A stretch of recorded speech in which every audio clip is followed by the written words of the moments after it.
So let's look at another example of optimization. In this example, the Vista TV company currently has 100,000 subscribers who are each paying a monthly rate of $40. A survey reveals that there will be 1,000 more subscribers for each 25% decrease in the rate. At what rate will the revenue be maximized, and how many subscribers will it be? Okay. So this is another one where I can't exactly draw a picture, okay? But we can use the information to come up with an equation. Here we are looking to maximize revenue, and we know revenue is price times quantity. So I just need to think, if I'm looking in the future and I decrease the rate, how many subscribers or how much revenue will I be bringing in per subscriber? Okay. So here, let's look at our revenue equations. So R will equal our price times our quantity. Okay. Our current price is $40, and we know for each 25-cent decrease, I'm going to basically increase my subscribers.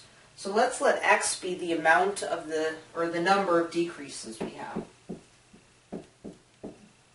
So there would be my price for X number of decreases. Likewise, for my quantity, I know I currently have 100,000. And for each of these decreases, I'm going to gain 1,000 more subscribers. Okay, so there would be my revenue function. Okay, my revenue function is already in terms of one variable, so I just need to go ahead and find the critical points. Now here you can multiply this out, but this is a good instance of where my product rule makes it a little bit easier. I don't have to FOIL this out with these large numbers. I can just use my product rule.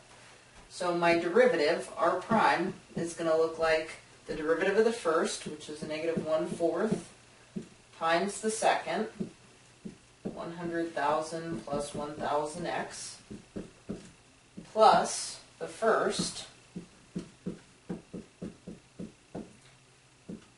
times the derivative of the second.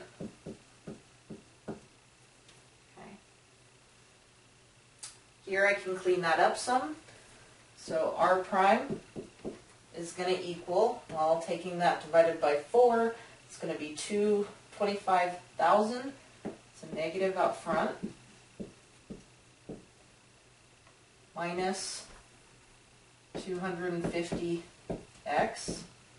Over here multiplying out, plus 40,000. Minus 250x. Okay. So our R prime is going to look like a minus 500x plus 15,000. Okay. Now that I have my derivative, I can find my critical points. So polynomial function, I know it's not going to be undefined anywhere, so I just need to look for where it's 0. So negative 500x plus 15,000 is going to equal 0 when 15,000 equals 500x. Dividing by the 500 looks like 30. Okay. Alright, so there's our x. We need to determine if that critical point is a max or a min. Okay. So using my number line, I'm going to pick some points in each region. Now here, I didn't really talk about what the domain is, but let's look at that for just a second. In this case, our function is polynomial. If I'm looking here, it's a polynomial function, so domain is necessarily all real numbers. But again, I can't have a negative number of subscribers, so I know that decrease is not going to work if that's a negative value. So here I can see that x has to be bigger than 0, and from this statement here, it's got to be less than 160. Because once I'm past 160, this becomes a negative value, and I'm getting negative revenues in there. Okay, so for my domain, I can think it's got to be between those values there. So my test points, I'm just going to pick something in each region. Let's say 1 and 40. Okay, plugging into my derivative. So when x is 1, we can see 15,000 minus 500 is certainly going to be positive. And when I plug in 40, we get negative 20,000 plus 15,000, so that's going to be negative. So we're increasing and then decreasing, so that is a max. Okay. From there, now that we know x equal 30 gives the max, we can use that to find the maximum revenue.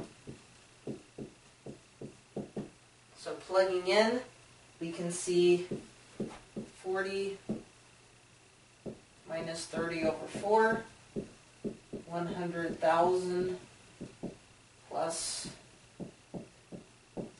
30,000. Okay.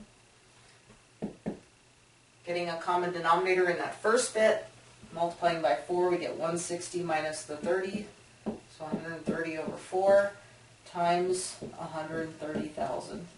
Okay. Dividing out by 4,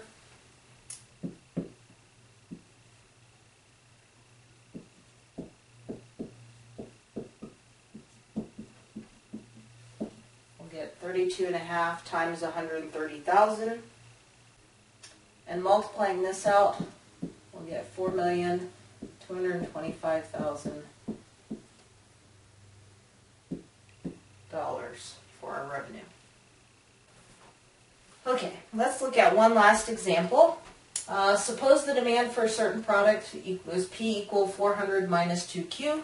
The average cost, C bar, is 0.2Q plus 4 plus 400 over Q. We want to find the number of units to maximize the profit, determine the price at this value, and determine the maximum profit. Okay. So for this one, we have most of our information set up for us. If we look, we want to maximize profit, and they give us a demand and an average cost. So here again, remember, profit is revenue minus cost. So to get our revenue, we need our demand times quantity. And for cost, we need our average cost times quantity. Okay. So our profit equation is going to be 400Q minus 2Q squared minus our C bar times Q. So 0.2Q squared plus 4Q plus 400. And again, watch your signs on these. Okay. Here, if you want to go ahead and combine terms and make this a nice polynomial, we get negative 2.2Q squared. There's a 4 and a 400, so plus a 396Q minus 400.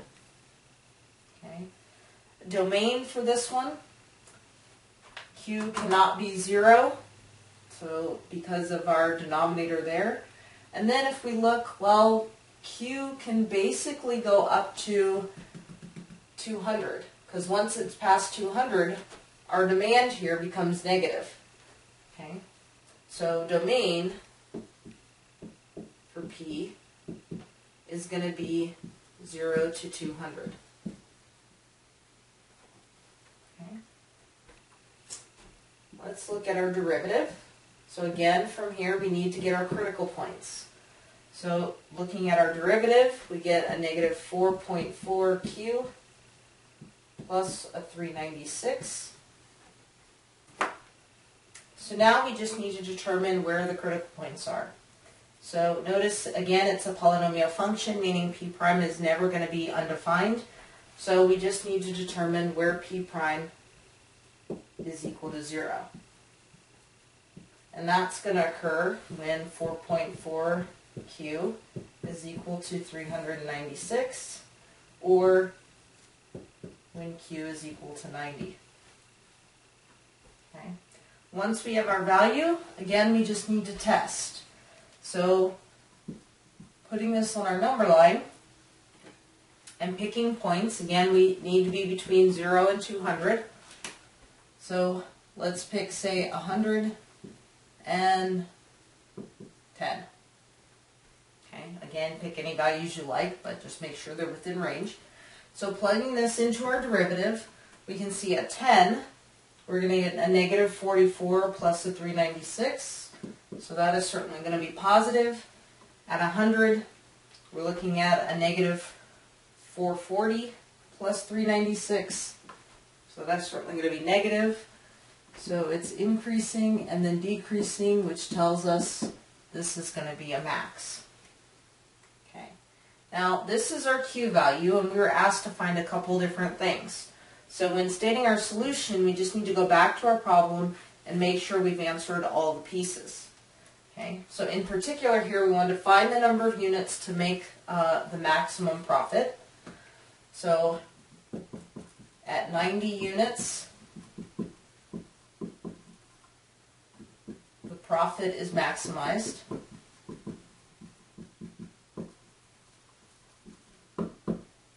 We want to determine the price at this value. Well, we just need to plug back into our demand equation. So when Q is equal to 90, we can see that P is going to equal, so plugging in 90, we get 180, taken away from 400, looks like $220. Okay, so there's our price. That's going to give us the max profit.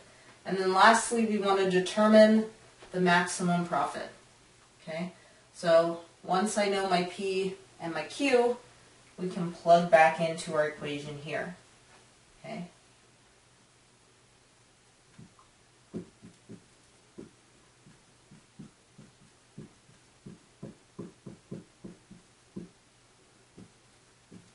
So plugging into our P equation, we can see putting in 90 here,